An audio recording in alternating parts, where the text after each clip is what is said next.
कमाल की बात कही है कि आप किसी की सेवा करते हैं ये मायने नहीं रखता, लेकिन आप किसी की सेवा किस भाव से करते हैं ये जरूर मायने रखता है।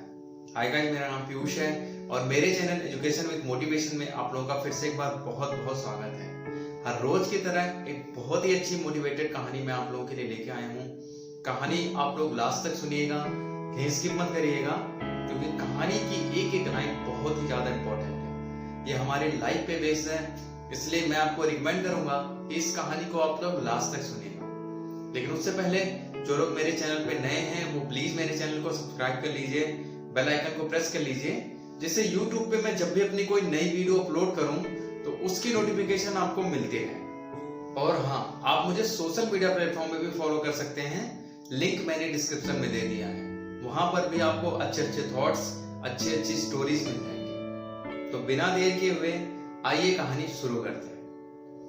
एक बार एक राजा जिनकी कोई संतान नहीं थी, वो अपने राज्य के लिए बड़े चिंतित थे कि उनके बाद उनके राज्य को कौन संभालेगा। इसके लिए उन्होंने अपने मंत्रियों के साथ बैठ के एक मीटिंग की कि हम उस आदमी का चुनाव कैसे करें जो इस राज्य का उत्तराधिकारी बनेगा। सब सोचने लगे।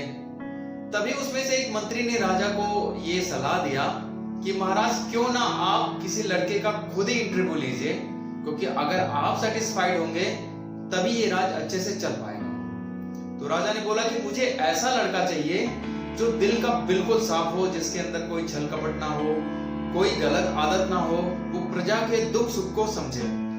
इसके लिए राजा के मन में एक विचार आता है। अगले दिन अनाउंस कर दिया जाता है कि राजा के यहाँ उनका उत्तराधिकारी बनने के लिए एक इंटरव्यू चल रहा है।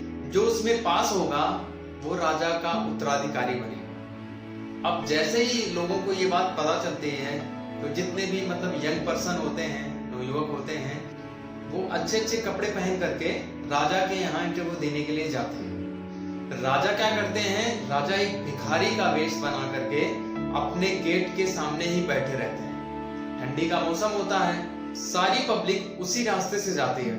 लोग अच्छे अच्छे कपड़े पहन के जाते हैं ताकि वो राजा को इम्प्रेस कर सके। उसी गांव में एक ऐसा भी लड़का रहता है जिसके पास कपड़े नहीं होते हैं, लेकिन उसका भी मन होता है कि वो जाकर के राजा के यहाँ इंटरव्यू दे उत्तराधिकारी बनने के लिए। वो अपनी माँ से कहता है कि माँ मेरे पास तो कपड़े ही नहीं है, अगर मैं जाऊंगा तो मैं ऐसे ही रिजेक्ट हो जाऊंगा।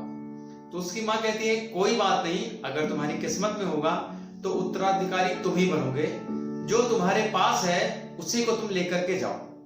उसकी माँ उसको कुछ रुपए देती है और वो वही कपड़े जो उसके पास पुराने पड़े होते हैं उसी को साफ करके वो चला जाता है। लेकिन आगे जाते ही पता नहीं, जब वो लोगों को देखता है कि लोग अच्छे अच्छे कपड़ों में जा रहे हैं, तो उसके दिमाग में आता है कि क्यों ना वो एक सर्दी की जैकेट खरीद ले, क्योंकि मौसम सर्दी का होता है। वो दुकान पे जाता है और एक सर्दी का जैकेट खरीद लेता है। फिर वो राजा के यहाँ पहुंचता है।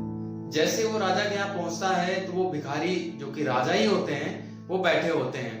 वो सबसे कहते हैं कि मुझे बहुत ठंड लग रही है और मुझे कोई कपड़ा दे दो, लेकिन कोई भी उनको कपड़ा नहीं देता है। लेकिन ये लड़का जैसे ही राजा के यहाँ पहुंचता है तो राजा भी इससे सेम वर्ड कहते हैं कि बेटा बहुत ठंड है, मुझे बहुत ठंड लग रही है, और अगर आपके पास हो सके तो ये जैकेट मुझे दे दो।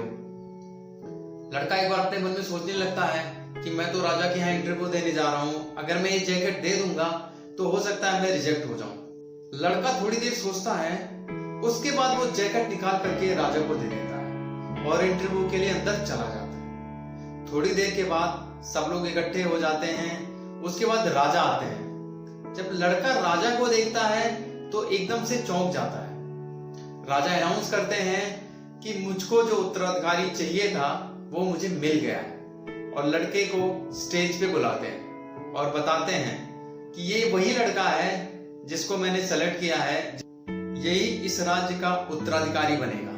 क्योंकि ऐसा लड़का, इतने सारे लोग आए लेकिन किसी के अंदर वो चीज नहीं थी जो मैं ढूंढ रहा था। ये लड़का अपने परिवार से तो गरीब हो सकता है, इसकी आर्थिक स्थिति तो अच्छी नहीं हो सकती, लेकिन दिल का बहुत अमीर आदमी है, और मुझे ऐसे ही लड़के की जरूरत थी जो मेरे राज्य को अच्छे से चला सके। तो मुझे विश्वास है ये लड़का मेरे राज्य को अच्छे से चलाएगा। तो दोस्तों, कहानी बहुत छोटी थी, बहुत बड़ी नहीं थी, लेकिन कहानी आपको बहुत कुछ सिखाती है। आप भी अगर किसी के साथ कुछ अच्छा कर रहे हो, आपके मन में भी अगर किसी के लिए कुछ अच्छा करने का विचार हो, तो प्लीज उसे दिल से कीजिए, दिखावा मत करिए, क्योंकि जो चीज आप दिल से करेंगे उसका बहुत ही पॉजिटिव रिजल्ट आता है। वो आपने कहानी में देख ही लिया।